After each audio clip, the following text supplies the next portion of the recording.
काही दिवसांपूर्वी आपण धूर फवारणीचा घोटाळा जो झालेला कुळगाव बदलापूर नगर परिषदेमध्ये तो पाहिला आणि आता आपण पाहणार आहोत की जाहिरातीचा घोटाळा कुळगाव बदलापूर नगर परिषद हद्दीमध्ये कशा पद्धतीने सुरू आहे। खरं तर ठेकेदार जो आहे त्याचा जो काही टेंडर आहे तो या ठिकाणी किंवा त्याला दिलेलं जे काही काम आहे ते या ठिकाणी रद्द करण्यात आलेलं आहे। परंतु सध्या आपण जर शहराचं चित्र पाहतोय तर याच जाहिरातींमुळे शहराचं विद्रुपीकरण होताना मोठ्या प्रमाणात आपल्याला पाहायला मिळतंय। यातच आता आपण चर्चा करणार आहोत की 2008 पासून ते 2023 पर्यंत किती ठेकेदार झाले, किती ठेकेदारांवरती खरं तर कारवाई होण्याची गरज होती आणि किती ठेकेदारांनी किती कोट्यावधी रुपये कुळगाव बदलापूर नगर परिषदेचे बुडवलेले आहेत, काय कारवाई होणं गरजेचं आहे आणि आत्तापर्यंत काय कारवाई झालेली आहे ते आपण खरं तर या आज मुलाखतीच्या माध्यमातून याच विषयावरती चर्चा करणार आहोत। नमस्कार, आपले बदलापूरमध्ये मी श्रद्धा तुम्हा सर्वांचं स्वागत करते आणि आजच्या या चर्चेत आपल्यासोबत उपस्थित असणार आहेत भाजपाचे माजी नगरसेवक संभाजी शिंदे। काही दिवसांपूर्वी तुम्ही धूर फवारणी जी काही सुरू होती कुळगाव बदलापूर नगर परिषद हद्दीत तो त्याच्यामध्ये जो घोटाळा झाला तो काढला आणि संबंधित ज्या काही तक्रारी तुम्ही केल्या होत्या त्या सिद्धसुद्धा झाल्या। खोटे दाखले असू द्यात किंवा इतर जे काही संबंधित ठेकेदाराने जे काही कागदपत्र दिले होते, आता पुन्हा एकदा जाहिराती सध्याच्या बदलापूर शहरात सुरू आहेत, शहराचं विद्रुपीकरण सुरू आहे। यातच आपण पाहतोय कुळगाव बदलापूर नगर परिषदेला जे इन्कम होणं अपेक्षित आहे ते होत नाही आहे। काय कारण आहे, सगळ्यात पहिलेपासून आपण सुरुवात करूया। 2008 पासून जे काही संबंधित ठेकेदार होते, कोण होते आणि किती रुपये नगर परिषदेचे अद्ययावत भरण्यात आलेले नाही आहेत। खरं तर जाहिरात कर हा नगरपालिकेच्या उत्पन्नाचा अतिशय महत्त्वाचा स्रोत आहे आणि या बाबतीमध्ये नगरपालिकेच्या अर्थसंकल्पामध्ये जाहिरात कर असा एक हेड आहे। त्या हेडमधून नगरपालिकेला एक मोठ्या उत्पन्नाची अपेक्षा असते। 35-36 स्क्वेअर किलोमीटरचं हे क्षेत्र आहे। या क्षेत्रामध्ये रस्ता असेल, सार्वजनिक ठिकाणी असतील, या ठिकाणी जाहिरात करण्याच्या माध्यमातून नगरपालिकेला एक सेस नाव मिळतो आणि त्यातनं कोट्यवधी रुपयांचं उत्पन्न नगरपालिकेला मिळणं अपेक्षित असतं।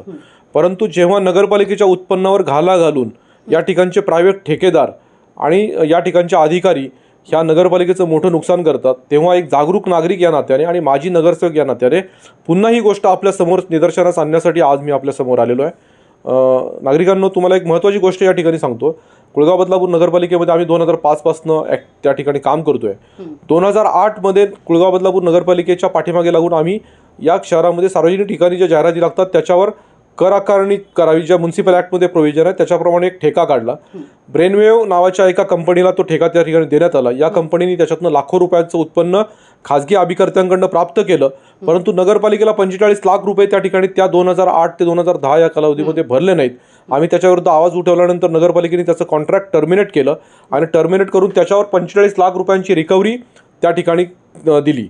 परंतु अद्यापसुद्धा हे प्रकरण फाईलमध्ये जसंच्या तसं दडपून पडलेलं आहे। 45 लाख रुपयांचा कर चुकवणारा एक अभिकर्ता जो ब्रेनवेव्ह नावाचा अभिकर्ता आहे, त्या अभिकर्त्याकडनं अद्याप नगरपालिकेने पैसे वसूल केलेले नाही आहेत।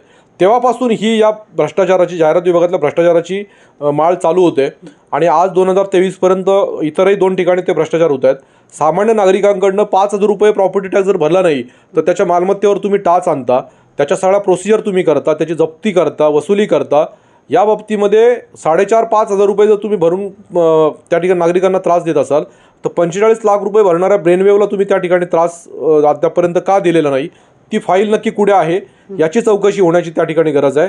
तसेच त्यानंतर 2010 पासून 2015 पर्यंत पुन्हा एकदा नगरपालिकेमध्ये जे जाहिरातीचा खेळखंडोबा चालू होता, कुठलाही ठेकेदार अभिकर्ता नेमलेला नव्हता। नगरपालिकेने त्या काळामध्ये कमानी लावल्या, त्या कमानीवर करोडो रुपये खर्च केला आणि त्या जाहिरातीच्या बाबतीमध्ये नगरपालिकेला अतिशय तुटपुंज उत्पन्न मिळालं। 2015 मध्ये आम्ही पुन्हा एकदा नगरपालिकेच्या सभागृहामध्ये गेल्यानंतर मी त्या बाबतीमध्ये पाठपुरावा केल्यानंतर नगरपालिकेने पुन्हा एकदा खाजगी ठेका त्या ठिकाणी काढला आणि त्या खाजगी ठेकेदाराच्या माध्यमातून त्या ठिकाणी इमेज ॲडव्हर्टायझिंग नावाची जी कंपनी आहे, जी रेल्वेच्या स्टेशनवर ॲडव्हर्टायझिंग करते, त्या कंपनीला तो ठेका 3 वर्षासाठी देण्यात आला। त्या कंपनीला पहिल्या वर्षी जवळजवळ 1.25 कोटी रुपये भरायचे होते, पुढच्या वर्षी 1.5 कोटी भरायचे होते आणि त्याच्यानंतर 2 कोटी रुपये भरायचे होते। 3 वर्षामध्ये अशी याप्रमाणे पैसे भरायचे होते। त्या कंपनीने नेहमीप्रमाणे त्यांची मोडस ऑपरेंडी वापरली आणि नगरपालिकेची सुरुवातीची EMD भरली, SD भरली, ठेका प्राप्त करून घेतला आणि पुढचे भरायचे पैसे वेळ आली तेव्हा या नगरपालिकेने या अभिकर्त्याने इमेज ॲडव्हर्टायझिंगने हात वरती केले आणि नगरपालिकेकडे पत्रव्यवहार चालू केला की तुम्ही आम्हाला दिलेल्या लोकेशन्सवर आम्हाला जागा मिळालेल्या नाही आहेत. तोपर्यंत त्यांनी त्यांच्या सगळ्या ठिकाणी होर्डिंग्स उभ्या केल्या होत्या आणि आम्हाला जागा मिळाल्या नाहीत म्हणून कारण दाखवलं.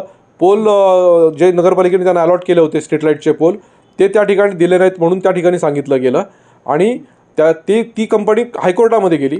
हायकोर्टात गेल्यानंतर हायकोर्टाने त्यांच्यावर ताशेरे ओढले कंपनीवर की तुम्ही या ठिकाणी बेकायदा जाहिराती करतात. तुम्ही 1.25 कोटी रुपयांची रक्कम त्या ठिकाणी नगरपालिकेला भरा तातडीनं आणि तुमचे जे होर्डिंग्ज आहेत ते होर्डिंग्ज त्या ठिकाणचे काढून टाका आणि जर तुम्ही 1 महिन्यामध्ये ही कारवाई केली नाही, त्याची हायकोर्टाची ऑर्डरसुद्धा या ठिकाणी माझ्याकडे उपलब्ध आहे. तुम्ही जर 1 महिन्यामध्ये ही कारवाई केली नाही तर तुमच्यावर कंटेम्प्ट ऑफ कोर्टचा गुन्हा त्या ठिकाणी दाखल करण्यात येईल असं हायकोर्टाने ताशेरे त्यांच्यावर ओढले. ते ओढल्यानंतर सुद्धा अद्यापपर्यंत या कंपनीने 1.25 कोटी रुपये त्या ठिकाणी नगरपालिकेमध्ये भरलेले नाहीत आणि त्याच्यानंतर या कंपनीकडे नगरपालिका काय पत्रव्यवहार करते त्याची सुद्धा त्या ठिकाणी चौकशी व्हायला पाहिजे. ते 1.25 कोटी रुपये ती जाहिरात कंपनी त्या ठिकाणी बुडून गेली.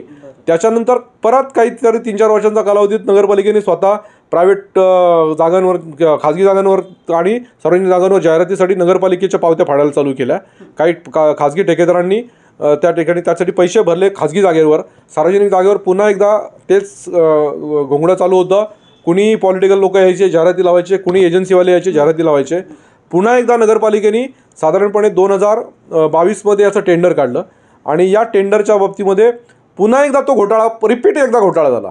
त्यांनी काय केलं, त्या ठिकाणी इल्युमिनेट ॲडव्हर्टायझिंग कंपनी म्हणून एक अंबरनाथची कंपनी आहे, त्या कंपनीला हा ठेका देण्यात आला. त्यांनी पहिल्या वर्षी 1,66,00,000 रुपये त्या ठिकाणी भरायचे होते. दुसऱ्या वर्षी त्या ठिकाणी 1,82 लाख रुपये त्या ठिकाणी भरायचे होते आणि तिसऱ्या वर्षी 2 कोटी रुपयांची रक्कम त्या ठिकाणी भरायची होती. या कंपनीने काय केलं, 1,66,00,000 रुपये भरण्याच्या नावाखाली टेंडर प्राप्त करून घेतलं. या नावाखाली टेंडर प्राप्त करून घेतलं आणि टेंडर प्राप्त करून सुरुवातीला जी फक्त EMD 5,43,000 रुपये नगरपालिकेला भरली, त्याच्यानंतर 48 लाख रुपये SD भरली, वर्क ऑर्डर घेतली आणि वर्क ऑर्डर नंतर नोव्हेंबर 2022मध्ये त्याचे कामाचे आदेश घेतले. त्या अनुषंगाने पहिले 4 महिने जे असतात ते त्या कंपनीला त्यांच्या फिटिंग म्हणजे जे जाहिरातीचे होर्डिंग असतात ते उभे करण्यासाठी त्या ठिकाणी दिले जातात. तो प्ले पिरियड असतो, त्याला कुठली फी आकारली जात नाही. या 4 महिन्याच्या कालावधीमध्ये संबंधित कंपनीने नगरपालिकेच्या ज्या कमानी आहेत मोठमोठ्या, या कमानीसुद्धा नगरपालिकेने त्यांना दिल्या होत्या. या कमानीवर जाहिराती करून पैसे कमवायला सुरुवात केली, पोलवर जाहिराती करून पैसे कमवायला सुरुवात केली आणि ज्या होर्डिंग जात्या नगरपालिकेच्या ज्या इमेजने ॲडव्हर्टायझिंगने होर्डिंग लावल्या होत्या त्या तशाच होत्या, त्याच्यावर ॲडव्हर्टायझिंग चालू केलं, त्याच्यातनं पैसे कमवायला सुरुवात केली. नगरपालिकेने खरं तर त्या कालावधीमध्ये जाहिरात 4 महिन्यामध्ये अपेक्षित नाही आहे. या 4 महिन्यामध्ये तुमचं काम फक्त काय होतं, होर्डिंग्स उभे करणं, फॅब्रिकेशनचं वर्क करणं, स्ट्रक्चरल ऑडिट करून आत्ता ज्या कमानी आहेत मोठमोठ्या त्यांचं नगरपालिकेत रिपोर्ट सादर करणं आणि 1 मार्चपासून या कंपनीला जाहिरात करण्याची खऱ्या अर्थाने परवानगी होती. परंतु या कंपनीने 4 महिने अगोदरच स्वतःचा धंदा चालू केला, पैसे कमवले. त्याच्यानंतर जेव्हा मार्च महिन्यामध्ये पैसे भरायची वेळ आली तेव्हा या कंपनीला खरं तर 6 महिन्यांचे 2 स्लॅब होते टेंडरप्रमाणे. 1,66,00,000मध्ये 2 इन्स्टॉलमेंट होते 88 लाखाचे, ते त्यांना पैसे भरायचे होते त्या ठिकाणी आणि ते पैसे कंपनीने कारण दिलं की आम्ही हे पैसे एकदम भरू शकत नाही, तर आम्हाला 3-3 महिन्यांचे स्पॅन द्या. नगरपालिकेने त्यांना पुन्हा एकदा त्याच्यामध्ये सवलत दिली. 3-3 महिन्याप्रमाणे 2-2 महिन्याप्रमाणे 3-3 पण नाही 2-2 महिन्याप्रमाणे 6 महिन्याचे 3 टप्पे गेले. पुढच्या 6 महिन्याच्या 3 टप्प्यात पैसे भरायला सांगितले. 27 लाख रुपये साधारण पहिल्या 2 महिन्यात, पुढच्या 27 लाख हे करणं बेकायदेशीरच होतं. टेंडरमध्ये घातलेल्या कंडिशनप्रमाणे टेंडर भरलं होतं, तर त्या कंडिशनला नगरपालिकेने इंटॅक्ट राहायला पाहिजे होता. पण तसं न करता यांनी 27 लाखाचे कन्सेशन्स यांना दिले. या कंपनीने सुरुवातीचे 27 लाख रुपये नगरपालिकेला भरले मार्च आणि एप्रिल महिन्याचे आणि त्याच्यानंतर नगरपालिकेकडे पत्रव्यवहार चालू केला की आता आमच्याकडे या होर्डिंग प्राप्त झालेल्या नाही आहेत, राजकीय लोक जबरदस्तीनं त्या ठिकाणी जाहिराती करतात, आम्हाला त्यातनं उत्पन्न मिळत नाही आहे आणि मग त्यांनी पैसे भरण्याला नकार दिल्याच्या नंतर पुढचे 4 महिने साधारणपणे मार्च एप्रिलचे पैसे भरले होते. मे, जून, जुलै, ऑगस्ट या महिन्यामध्ये कंपनीने जाहिरात सप्टेंबर ऑक्टोबरपर्यंत जाहिरात चालू आहे. नगरपालिकेची ही बाब एका नागरिकाने निदर्शनास आणून दिली. त्यांनी पोलीस स्टेशनला या बाबतीमध्ये पत्रव्यवहार केला की अशी एजन्सी या ठिकाणी खोटे पैसे कमवते, नगरपालिकेचे पैसे न भरता लोकांकडनं पैसे जमा करते खाजगी अभिकर्त्यांकडनं. तर पोलीस स्टेशनने नगरपालिकेला या बाबतीमध्ये पत्रव्यवहार केला, बदलापूर पूर्व पोलीस स्टेशनने, की आम्हाला या सगळ्या प्रकरणाची माहिती त्या ठिकाणी द्या. नगरपालिकेने त्यांना ती माहिती सादर केली. ही गोष्ट ज्यावेळेला पब्लिक हे झाली डोमेनवर आली त्यावेळेला नगरपालिकेने जुलै 2023मध्ये संबंधित ठेकेदाराचा ठेका त्या ठिकाणी रद्द केला आणि ठेका रद्द करून त्याला फक्त वर सांगितलं की तुझा ठेका रद्द करण्यात येत आहे. त्याला शोकॉज त्या ठिकाणी देण्यात आली. तो पुन्हा एकदा कल्याण कोर्टात गेला. कल्याण कोर्टातनं आतापर्यंत त्यांनी कुठली स्टे ऑर्डर वगैरे आणलेली नाही आहे. आता ऑक्टोबर महिना चालू आहे आणि ऑक्टोबर महिन्यापर्यंत कुठलेही पैसे न घेता आजही तो त्यांनी लावलेल्या होर्डिंग्जवर जाहिरात करून पैसे कमवतोय. नगरपालिकेला एकही रुपया त्या ठिकाणी भरत नाही आहे. आणि एवढं करून नगरपालिकेचा म्हणजे 2008 पासून जो खेळ चालू झाला तो 2023 पर्यंत हा खेळ खाजगी ठेकेदारांमार्फत म्हणजे सार्वजनिक जागेवर काम जाहिराती करणाऱ्या खाजगी ठेकेदारांमार्फत हा धंदा त्या ठिकाणी चालू आहे. नगरपालिकेचं दरवर्षी वर्षाला त्याच्याकडनं 1,66,00,000 रुपये, त्याच्यानंतर खाजगी जागेवर जाहिराती लावायला सुद्धा नगरपालिका प्रीमियम आकारते म्युन्सिपल ॲक्टनुसार. त्या ठिकाणी सुद्धा कोण पैसे ते भरत नाहीत. नगरपालिकेचं 3 कोटी रुपयांचं वार्षिक उत्पन्न त्या ठिकाणी बुडतं आहे. आज नगरपालिका फायनान्शियली काकुळतीला आलेली आहे. नगरपालिकेकडे पैसे नाही आहेत आणि अशा काळात हे खाजगी ठेकेदार नगरपालिकेतल्या अधिकाऱ्यांशी संगनमत करून नगरपालिकेला एकही रुपया न भरता जाहिराती करतात, करोडो रुपये कमवतात. नगरपालिका त्याकडे डोळेझाक करून बघते. नगरपालिकेने फक्त त्याला टर्मिनेशन नोटीस काढली, पण प्रत्यक्ष जाहिरात विभाग आहे तिथे, पण जागेवर जाऊन जाहिराती कुठल्या कुठल्या होर्डिंगवर कुणी लावल्यात, त्याच्या परमिशन्स घेतलेल्या आहेत का आणि त्या परमिशन्सच्या डेट काय आहेत ते नगरपालिका पाहत नाहीत. ही अशी परिस्थिती आहे. पुढच्या सेशनमध्ये म्हणजे पुढच्या याच्यामध्ये तुम्हाला स्कायवॉक आणि खाजगी ठेकेदारांबद्दल सांगतो. आपण पाहतो कुळगाव बदलापूर नगर परिषदेमध्ये शहरातील जे काही नागरिक आहेत, राहणारे, वास्तव्यास असणारे, कर भरत असतात. कुठेतरी त्यांच्याकडून कर भरायला उशीर झाला तर भुर्दंड सर्वसामान्य नागरिकांना बसायला लागतो. परंतु हे जे काही संबंधित ठेकेदार आहेत त्यांच्यावरती सुद्धा कारवाई होणं गरजेचं आहे. त्यांच्यावरती नेमकं कारवाई करणार कोण हा सुद्धा प्रश्न आहे. संबंधित हा जो काही जाहिरात विभाग आहे, अधिकारी कोण आहे, त्यांच्याशी तुमचं काही चर्चा झाली का काय? आता तुम्हाला मी अजून दोन गोष्टी या बाबतीमध्ये सांगतो की बदलापूर नगरपालिकेचा जो स्कायवॉक आहे हा जो MMRD नगरपालिकेला ताब्यात दिला त्यातलं 50% उत्पन्न MMRDला द्यायचं आहे, 50% आपण ठेवायचं आहे. साधारणपणे 6-7 वर्षापूर्वी नगरपालिकेने या स्कायवॉकचा ठेका काढला, त्याच्यामध्ये ॲडव्हर्टायझिंग करण्याचा. त्याच्यामध्ये असा नियम होता की त्या स्कायवॉकच्यावर जाहिरात करणाऱ्या ठेकेदारांनी त्या स्कायवॉकचं लाईटचं बिल भरायचं आहे, त्याचा प्रॉपर मेंटेनन्स करायचा आहे पूर्णपणे, त्याच्यावर सिक्युरिटी गार्ड ठेवायचे आहेत आणि त्या ठिकाणी स्वच्छता ठेवून त्या ठिकाणी ॲडव्हर्टायझिंगमधनं मध्ये पैसे त्यांनी घ्यायचे लोकांकडनं आणि त्यांनी काही प्रीमियम दिला होता, ते प्रीमियम नगरपालिकेला भरायचा आहे. आज त्याचा ठेका त्या ठिकाणी संपलेला आहे आणि तो ठेका संपून सुद्धा त्या ठिकाणी जाहिरातीचं काम चालू आहे. म्हणजे नगरपालिकेचा हा एक मोठा घोटाळा. स्कायवॉकची परिस्थिती काय आहे तुम्ही माहिती आहे, तुम्ही तुमच्या चॅनलवर स्कायवॉकवर काय प्रकार होतात, लाईट नसते, स्वच्छता नसते, लाद्या तुटलेल्या आहेत, हे सगळं काम त्या ठिकाणी त्या ठेकेदाराकडून अपेक्षित होतं. ते न करता नगरपालिकेने त्याला जाहिरात करून दिल्या. आता तो ठेका संपल्यानंतर नगरपालिकेने त्याचं रिटेंडरिंग केलं. रिटेंडरिंग केल्यानंतर टेंडरिंग भरायला कोण आलं नाही. मग आता नगरपालिकेने काय केलं, या खाजगी लोक जे जाहिरात करतात, काही खाजगी एजन्सी या बदलापूर शहरात तयार झाल्या आणि त्यांनी स्कायवॉकवरच्या जाहिरातीसाठी परमिशन मागितल्या. पोल आहेत स्कायवॉकचे त्याच्यावर आणि वरती, आणि त्याच्यावर त्यांनी काय केलं आहे, 1 महिन्याची परमिशन घ्यायची किंवा 8 दिवसाची परमिशन घ्यायची आणि 8 दिवसाची परमिशन घेऊन यांनी काय करायचं, 2-2 महिने, 4-4 महिने, 6-6 महिने त्याच्यावर जाहिरात करत राहायची. लोकांकडनं पैसे घ्यायचे, जे व्यावसायिक आहेत त्यांच्याकडनं पैसे घ्यायचे. त्यांना सांगायचं की आमच्याकडे स्कायवॉकचा ठेका आहे आणि आम्ही स्कायवॉकवर ठेका, बरं तुम्ही परमिशन घ्यायची 3x4ची, तिथं लावायचं 5x6चा बोर्ड, असा स्क्वेअर फूटमध्ये घोटाळा. प्लस त्या ठिकाणी हे पैसे 1 महिन्याचे भरायचे, 6 महिने जाहिरात करायच्या. हा घोटाळा स्कायवॉकचा, याची एक चौकशी व्हायला पाहिजे. त्याच्याबरोबर खाजगी ठिकाणी समजा मी माझ्या प्रिमायसेसमध्ये जर उद्या जाहिरातीचा बोर्ड लावला तर त्याचे सुद्धा नगरपालिकेकडनं परवानगी घेऊन पैसे भरायचे. गेल्या 2 वर्षापासून नगरपालिकेमध्ये मी आता माझ्याकडे पूर्ण माहिती आहे, ही एक फाईल आहे, या फाईलीमध्ये पूर्णपणे नगरपालिकेने किती परमिशन्स दिलेल्या आहेत याची पूर्ण माहिती मी त्या ठिकाणी घेतलेली आहे. आणि याच्यामध्ये सुद्धा लोकांनी मी तुम्हाला सांगितल्याप्रमाणे सेम घोटाळा केला आहे की 10 दिवसाची परमिशन घ्यायची, 10 महिने ॲडव्हर्टायझिंग करायची. काही ठिकाणी तर विदाऊट पैसे भरून खाजगी जागांवर जाहिराती त्या ठिकाणी लोक करतायत. नगरपालिकेचं करोडो रुपयांचं उत्पन्न बुडतंय. तुम्ही आज बघता गावामध्ये अख्खं गाव फ्लेक्सनी होर्डिंगनी भरलेलं आहे, जाम झालं आहे. राजकीय लोकांना पण जर जाहिरात करायची असेल तर त्यांनी सुद्धा परमिशन घ्यायची आहे. कुठलीही राजकीय व्यक्ती परमिशन त्या ठिकाणी घेत नाही. हायकोर्टाचे स्ट्रिक्ट इन्स्ट्रक्शन्स आहेत की गाव फ्लेक्समुक्त व्हायला पाहिजे, बोर्डमुक्त व्हायला पाहिजे. ऑफिशियल साईट्स असतील ज्या त्याच्यावरच त्या ठिकाणी बॅनर लागले पाहिजेत. त्याचा नगरपालिकेला उत्पन्न मिळालं पाहिजे, त्याचा नगरपालिकेचा जो चार्ज आहे तो भरला पाहिजे. असं न करता आज संपूर्ण गाव बकाल त्या ठिकाणी झालेलं आहे. मध्ये स्वच्छता अभियान केलं त्यावेळेला पण आम्ही मुख्याधिकाऱ्यांना सांगितलं होतं की तुम्ही गावातले जे इलिगल होल्डिंग आहेत ते पहिले काढा, तर खरी स्वच्छता. 1 तास स्वच्छता अभियान जे आम्ही होतं त्यावेळेला मी तर सकाळी मेसेजेस पाठवला होता की तुम्ही 1 दिवस अशी मोहीम घ्या की अख्ख्या गावातले जे इलिगल होर्डिंग आहेत, फ्लेक्स आहेत की जे परमिशन घेतलेले नाहीत, मग ते खाजगी जागेवर असू देत नाही तर सार्वजनिक जागेवर असू देत, ते तुम्ही काढून टाका. पण त्या बाबतीमध्ये काही भूमिका घेतली जात नाही. आजच मी कल्याण डोंबिवली महानगरपालिकेच्या बाबतीमध्ये शिळफाट्याच्या रस्त्यावर जी त्या ठिकाणी अनधिकृत होर्डिंग लावली त्याची बातमी या ठिकाणी मी तुम्हाला दाखवतो. 3 कोटी रुपयाचा दंड या ठिकाणी कल्याण डोंबिवली महानगरपालिकेने ते जे व्यावसायिक आहेत कल्याण शेड रोडवरचे त्यांना लावलेला आहे. म्हणजे महानगरपालिकांमध्ये सुद्धा एवढं मोठं उत्पन्न त्या ठिकाणी बुडतं आहे. त्याच्या नोटिसा त्या ठिकाणी पाठवल्यात. बदलापूर नगरपालिका कुणालाही नोटिसा पाठवत नाहीत. खेळ खंडोबा चालला आहे. नगरपालिकेच्या एखाद्या सामान्य नागरिकांनी टॅक्स नाही भरला, कोणी काय पैसे नाही भरले तर त्याच्यावर जप्तीच्या नोटीस आणा, त्याला त्रास द्या, असे धंदे या ठिकाणी चालू आहेत. आणि या जाहिरातीतनं मिळणारा करोडो रुपयांचं उत्पन्न नगरपालिका बुडवते. त्याच्यामध्ये हे अधिकारी, त्या जाहिरात विभागामध्ये बसलेले अधिकारी, कर्मचारी आणि हे ठेकेदार यांचं संगनमत आहे. मुख्याधिकाऱ्यांना विनंती आहे की आम्ही तुमच्याकडे या बाबतीमध्ये पत्रव्यवहार केलेला आहे. तुम्ही या पत्रव्यवहाराच्या बाबतीमध्ये भूमिका घ्या आणि याच्यावर काय उपाययोजना करता ते करा. गाव बकाल झालं आहे सगळं. संपूर्ण बदलापूर शहर त्या ठिकाणी या ॲडव्हर्टायझिंग होर्डिंगनी बकाल करून टाकलं आहे. राज्यकर्ते तर करतच आहेत, पण त्याच्याबरोबर ह्या खाजगी ठेकेदारांच्या उत्पन्नातनं एकही रुपया मिळत नाही नगरपालिकेला. पोलीस स्टेशनला तक्रार दिल्यानंतर पोलिसांनी सोमोटो नगरपालिकेला पत्र पाठवलं की याची सगळी माहिती आम्हाला द्या. म्हणजे पोलीस त्या बाबतीमध्ये जागरूक आहेत या बाबतीमध्ये. आणि नगरपालिकेला एकही रुपया उत्पन्न न मिळता नगरपालिका आळीमिळी गुपचिळी असं शांत बसली आहे. आम्ही अधिकाऱ्यांना या बाबतीमध्ये सांगितल्यानंतर सुद्धा अधिकारी काही भूमिका घेत नाही. अतिक्रमणं काढण्यासाठी, जाहिरातीचे फलक काढण्यासाठी स्पेशल खाजगी पथक आहे. त्या पथकाला करोडो रुपयांचं बिल नगरपालिका त्या देते, पण त्यांच्याकडनं कुठली कारवाई होत नाही. टपरीवाले, हातगाडीवाले ते काढले जात नाहीत. त्याच्यानंतर तुमचे हे होर्डिंग्ज आहेत ते काढले जात नाहीत. जाहिराती चालू आहेत, व्यावसायिकांच्या जाहिराती चालू आहेत, पॉलिटिकल जाहिराती चालू आहेत.